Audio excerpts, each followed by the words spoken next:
Hello again, everybody, and welcome back to another edition of On the Range in the A-10C Warthog. And this time I'm going to demonstrate a technique that can be very useful when it comes to visually acquiring targets on the ground. What I'm going to do is use a Willie Pete rocket, white phosphorus rocket, and from a long range, loft it into the general vicinity of the target, and then use the white plume of smoke off the rocket as a visual cue to help me pick out targets on the ground as I get closer. So to get this set up, let me go ahead and select my white phosphorus rocket. I know they're on station 2. I can tell these are the Willie Petes because they're the M156. M156 is the warhead. That's the white phosphorus warhead for the type of rockets that we're employing this time. Okay, so let me go master arm to arm. And by default, when you have rockets selected, they go to the CCRP release mode, Computer Calculated Impact Point. Now that's useful if you've already visually acquired the target. In this case, all I would need to do is aim the CCRP reticule at the target and depress the weapons release switch and fire a rocket, and it will impact where that reticule is pointed at on the ground.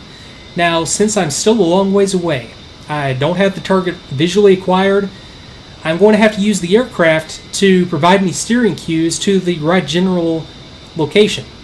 Now, I know that for this mission I have targets out there at steer point 7. That's, I'll say for this mission, that's my primary target. I want to take out these trucks at steer point 7.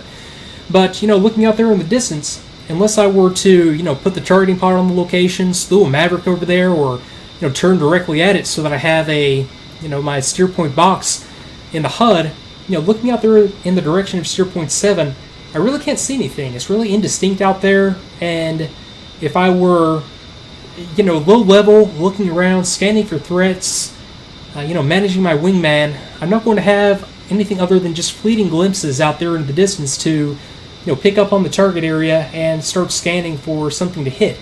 So that's why, not relying on the HUD, not relying on the targeting pod, it can be a very, very useful thing to get used to, and this technique is, a very good way to help you kind of be less reliant on the indications that you get on the HUD. So, I defaulted to the CCRP release mode to make this work and to loft it into the area from a long range. I need to use CCRP, Computer Calculated Release Point. So to get that option selected and called up, I go Master Mode Control button and cycle it until CCRP comes up. And now I have the steering cues, and the aircraft is going to guide me to the right place in space to release this rocket from, to have it impact in the target area. It's not going to be dead on accurate. All I really want out of this is just something in the vicinity of steer point 7, which is my current sensor point of interest, that is going to give me a visual cue to look at. So the way this works on a CCRP rockets release is that I have two indications on my HUD that really, really matter. One is the ASL, Azimuth Steering Line, and that's the line that you see on the left side of the HUD, and that's going to tell you the direction that you need to steer. Now on the center of the HUD I have my PBRL, Predicted Bomb Release Line, or in this case rocket, and that's going to basically tell me where I'm at. The key is to align these two lines. Once these are aligned, you're heading directly at the target. Now that's half the story. Once you're heading in the right direction, the key then is to align the reticule at the bottom of the PBRL with the solution cue, which is up here at the top of the azimuth steering line. Now, unlike in a bomb CCRP release mode, which you may be familiar with if you're familiar with the A-10C, this number to the right of solution cue is not a timer that counts down. This is the angle that you need to climb to release and loft a rocket into the area. So right now it's telling me that I need to come around and climb to a 24, 23, about a 20 degree climb angle.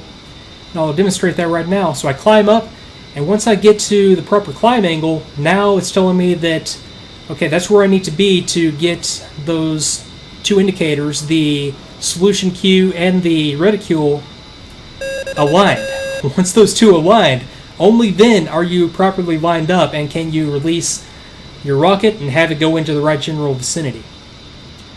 Now, like with anything else that is like a computer calculated or computer aided release, the further away you are, the less accurate it is. But in this case, I don't need to be accurate. I just need to get it into the right general area, The accuracy is going to come once I pick it up visually, pick up that plume of smoke off of the Willie Pete warhead, and then I can visually acquire the target and get as accurate as I need to get after that. So, the technique that I like to use is to, and there are many ways to do this, you can do this anywhere out to, it could probably work out to about 15 or 20 miles if you set it up correctly and get enough airspeed, but what I like to do is start at about 7 miles, turn into the target area, and then release, climb and release once I get to about 5 miles from the target. So coming back around into the general vicinity, 7.9 miles, and again I'm going to align my azimuth steering line with the PBRL. In other words, align those two lines, and now on my solution queue I have my angle that I need to climb to. Right now it's about 31 degrees. So right now I can just pop up to 30 degrees, pickle this off, and be just fine. But I'm going to go in so it's a little bit more accurate. And I like to start this from about 5 miles. So coming up on about 5 miles, at that point I'll climb to about a 15-degree climb. Align those two indicators, release the rocket, and get back out of the area. So climbing up to about 15 degrees, I'm aligning the two indicators, releasing the rocket, and turning out of the area. So I only unmasked for just the minimum amount of time that it takes to get the rocket off, and now I'm back down to low level, extending from the target area, and waiting for it to impact so that I have that visual indication out there in the distance. So going to the rocket, you can see what's happening here. It's lofting in. It's just basically lobbed into the area and coming down into the general vicinity of steer point 7.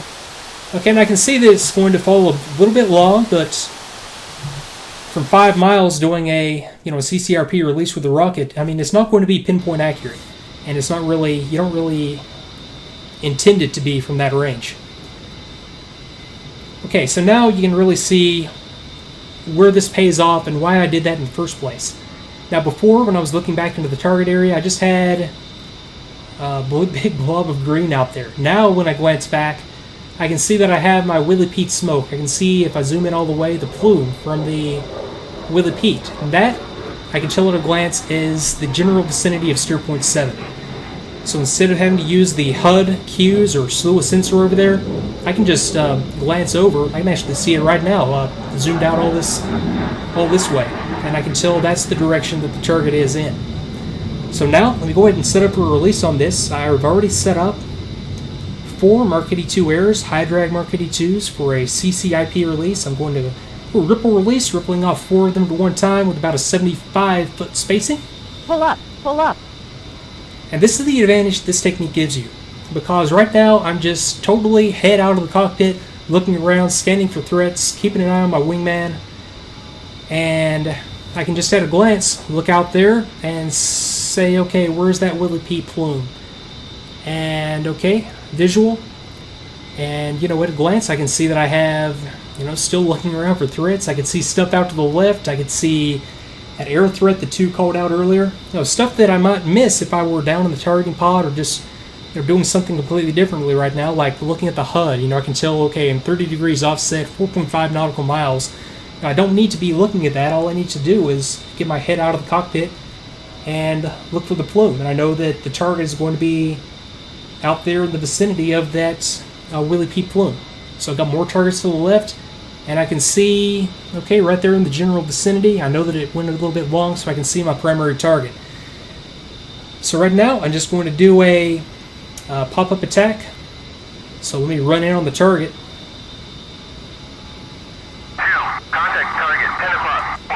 Okay, going to come in a little bit offset and go off target right, since I know I have threats out to the left. Okay, so popping up. Go to avoid that air threat, keep from running into him or getting shot at by him. Okay, rolling in. Okay, rolling in. Aim point. Correcting. Okay. Release. Coming up. Now, holding the weapons release switch until all the bombs are off. Pull, and let's get out of this area. So, I could tell at a glance that was the right general vicinity. And okay, good impacts. And there's the Willie Pete. And now, you know, as I'm off the target, I can, you know, pull up. keep my head out of the cockpit, look around for threats, and look back and tell at a glance that, yeah, that's the target area right there. There's my Willie Pete. And if I want to go back in for another attack, well, I can tell at a glance where it's at. So folks, that's going to do it for this edition. I hope you did find that useful. And if you did enjoy the video, please do like and leave a comment in the comment section below. It really does help out a lot. And I will see you next time.